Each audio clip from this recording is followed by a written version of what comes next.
David Joseph Miera was born on March 7, 1967, to Jeannie Miera.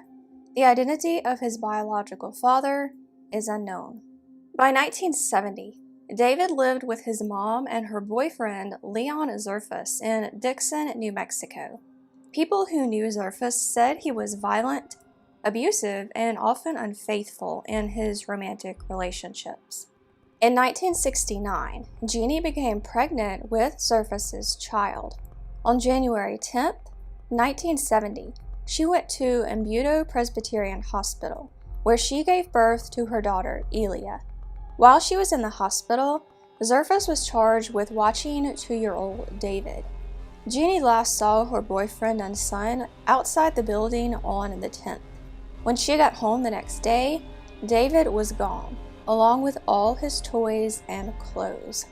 When Jeannie asked Zerfus where David was, he said he'd given David to another family. At first, he said they were a childless couple from back east, but he later changed his story several times. A blonde photographer and a family living in a hippie bus, among others, were said to have taken responsibility for David. After David's disappearance, the family moved to California. About a year later, after a huge fight with Leon Zerfus, Jeannie Miera took baby Elia back to New Mexico, where she reported David missing. It's not clear exactly why she waited so long to do this, but there has been speculation that Zerfus wouldn't let her do it. Jeannie tried to find David on her own, but according to Elia, her mom didn't have the resources to find him, and nobody helped. When Elia was a teenager, she asked her dad what had happened. He maintained his story that he'd given David away. Jeannie Miera went on to have 3 more daughters and 2 more sons.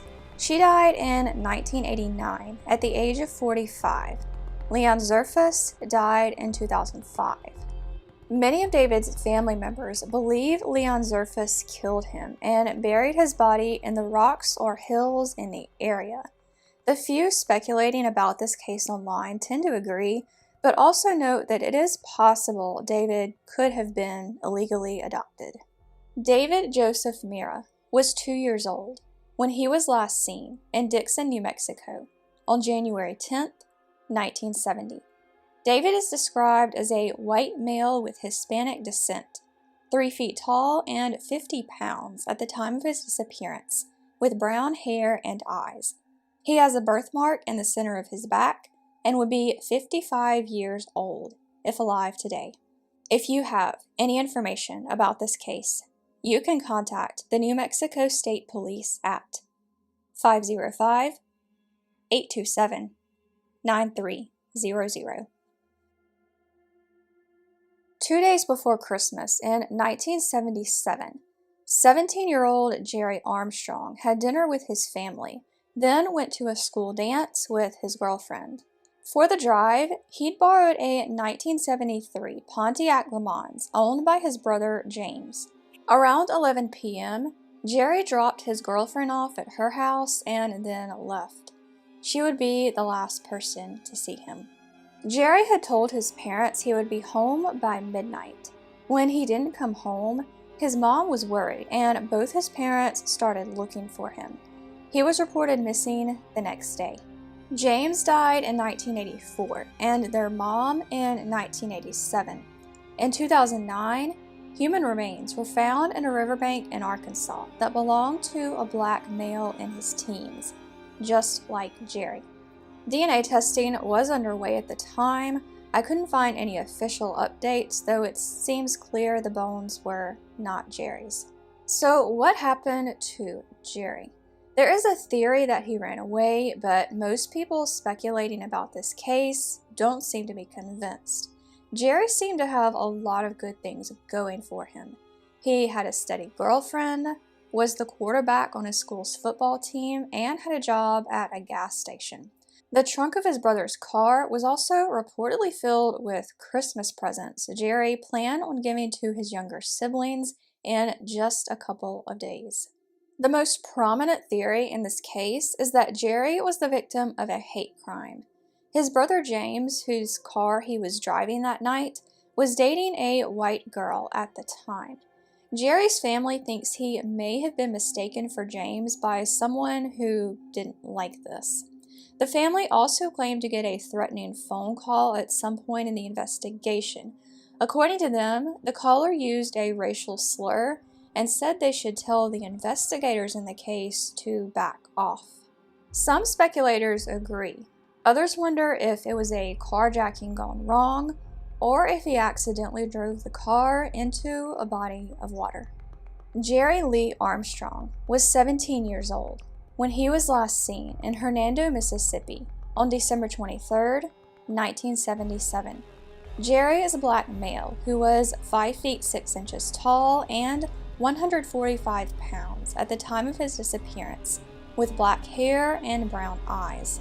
He was driving a white 1973 Pontiac Le Mans with red and black stripes down the side and the license plate DAY 458. He has a scar over his left eye and would be 61 years old if alive today. If you have any information about this case, you can contact the DeSoto County Sheriff's Department at 1-662-469-8500. Christina Lynn Carter was born on May 29, 1970. In mid-1973, her parents divorced and were soon in the midst of a custody battle for their now 3-year-old daughter. On September 17th of that year, about 2 months after the divorce, Christy and her mom, Janet, were last seen together in Hueytown, Alabama. After several days of not hearing from his daughter, Christy's father asked around to relatives trying to figure out where she was. When he couldn't find her, he reported her missing. However, other family members didn't think Christy or Janet, who also hadn't been heard from, were actually missing. They'd been planning a trip with Janet's new boyfriend, and most people assumed the mother and daughter were either still on the trip or in hiding due to the custody battle. On October 7th, human remains were found in a duffel bag along a road in the Great Smoky Mountains National Park, the same place Janet and Christy were said to be headed. About a month later, the remains were identified as those of Christy's mother, Janet Carter. Her cause of death was suffocation, and she'd been dead for less than a day when her body was found. There was no sign of Christy.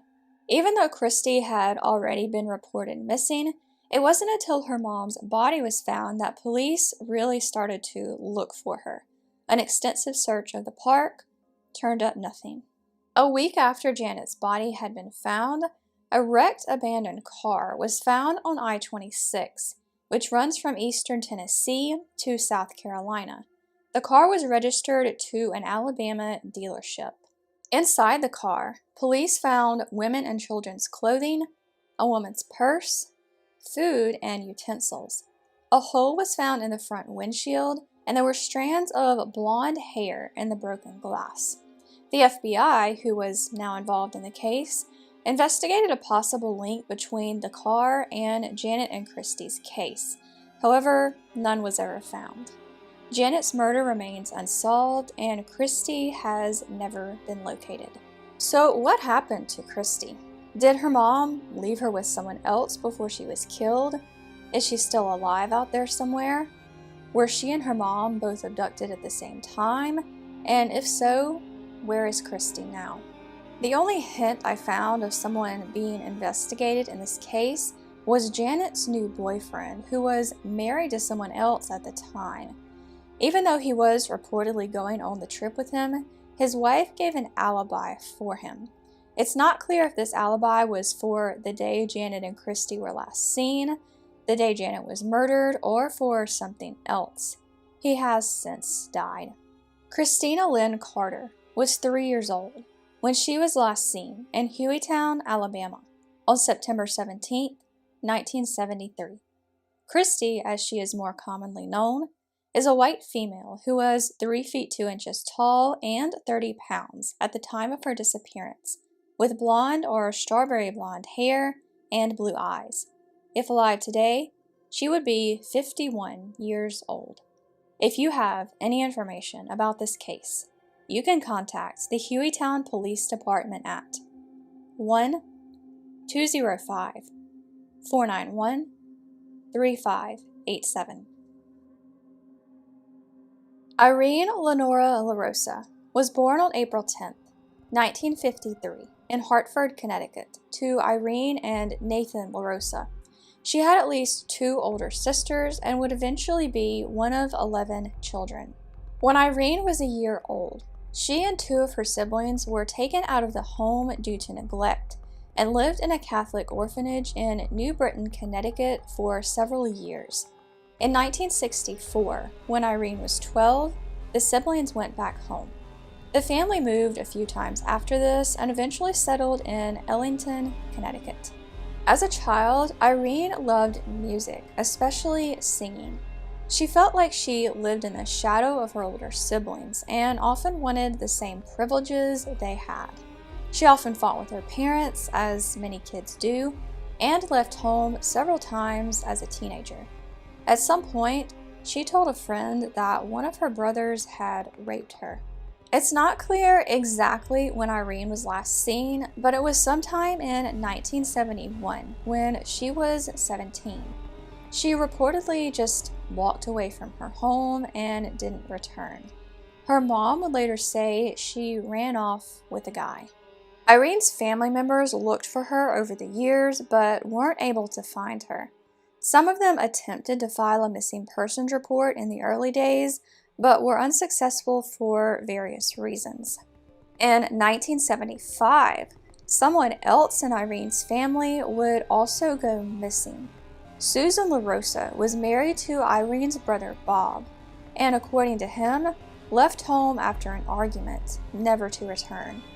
Her remains were found 3 years later in a wooded area in Vermont. The couple's daughter claimed her dad sexually abused her, and that she witnessed him kill her mom. Bob was the prime suspect in Susan's murder, but he was never charged. He died in 2018. Susan's murder is also thought to be linked to several other unsolved disappearances in the area, including Janice Pocket, who disappeared in 1973, Deborah Spickler in 1968, and Lisa White in 1974. Irene was reported missing in 2016 by her niece, Tina Richburg. Police searched one of the properties where Irene used to live. A search of a well on the property turned up 5 pairs of girls' shoes and a few articles of clothing. So what happened to Irene? There is speculation online that her brother Bob might have been involved. After all, 2 of his family members going missing over the span of a few years is a big coincidence. Irene also claimed to have been raped by one of her brothers before she went missing, and one of Bob's daughters also accused him of sexual abuse. However, her niece, Tina Richburg, believes another one of her uncles, Nathan LaRosa, may have been responsible. According to Miss Richburg, her dad described his brother Nathan as a very bad guy and didn't want his children around him by themselves. She also claimed that some of Irene's other siblings have also alleged sexual abuse from him. Whatever the case, Irene hasn't been seen in over 50 years, and her family wants to find her. Irene Lenora LaRosa was 17 years old when she was last seen in Ellington, Connecticut in 1971. Irene is a white female who was 5 feet 4 inches tall and 115 pounds at the time of her disappearance, with brown hair and green eyes. She went by the nickname Reenie and would be 69 years old if alive today. If you have any information about this case, you can contact the Connecticut State Police at 1-860-896-3200.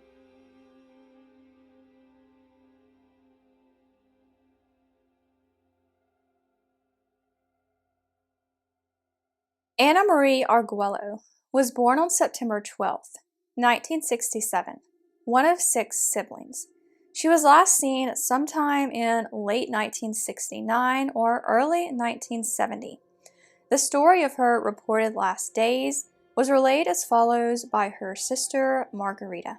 This day, 9-year-old Margarita was told by their mom, Anita Vega, to stay home from school and check on Anna Marie.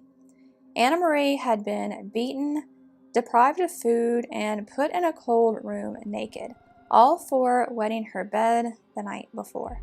When Margarita checked on her sister, she found that Anna Marie had found a pair of shorts and wet those as well. This is when Anita Vega ordered Margarita to draw a bath of cold water. What followed was several hours of Anna Marie alternating between being in the cold water and being beaten by her mother. At one point, Anita ordered Margarita to run cold water over Anna Marie's body. Anita eventually left the room, then later told Margarita to check on her sister again. Margarita found Anna Marie floating face down in the water and told her mom she thought her sister was dead. Anita put Anna Marie on the back porch and wrapped her in a blanket. Even though she had started to make noise, Anita told Margarita, "If you ever tell, I'll kill you, and you've seen me do it, so you know I can." When her other children got home from school, she told them Anna Marie was dead and that they'd had the funeral while they were gone. Margarita went back out to the porch to get some toys for a sibling and heard Anna Marie making more noise. Later on that afternoon, Luis, who was Anita's boyfriend and would later become her husband, got home from work. He soon left again and came back holding a box. Margarita overheard her mom asking what had taken him so long to get home. He replied, "It wasn't easy to bury a body in the frozen ground." Around 1985, Margarita said her mom gave her a brown sack with dirt and a bone inside, claiming the bone belonged to Anna Marie. Anita would later claim she buried the sack in a local cemetery. Anna Marie's disappearance wouldn't be reported to police until 1992. Margarita, who was in her 30s by this time, told her therapist about it after suffering from nightmares from it for years. The staff at the mental health facility where she was getting therapy said she had to report Anna Marie's murder or they would do it for her. When police learned of the disappearance, they searched the cemetery where Anita Vega had claimed to bury Anna Marie's body, but they found only animal bones. They eventually uncovered Anna Marie's birth certificate and one photo of her, the only evidence she ever existed. Anita Vega was questioned about her daughter's murder in 1993. She initially denied Anna Marie's existence, but admitted it when investigators showed her the birth certificate. She said that day she had found Anna Marie unconscious and waited for Luis to come home, then he'd buried her. She later changed her story and said she'd found Anna Marie dead on the bed. She claimed she'd kept Anna Marie's death a secret because she was afraid Luis would be deported if anyone knew of his involvement. In 1994, Anita Vega was convicted of involuntary manslaughter. She was sentenced to 1 to 10 years in prison and ended up serving 3. Her other children support her and don't believe Margarita's story. Anna Marie's remains have never been found. Anna Marie Arguello was 2 years old when she was last seen in Frankfort, Indiana, in late 1969 or early 1970. Anna Marie was a Native American female with dark brown hair and brown eyes. She is no longer believed to be alive, but would be 54 years old if she was.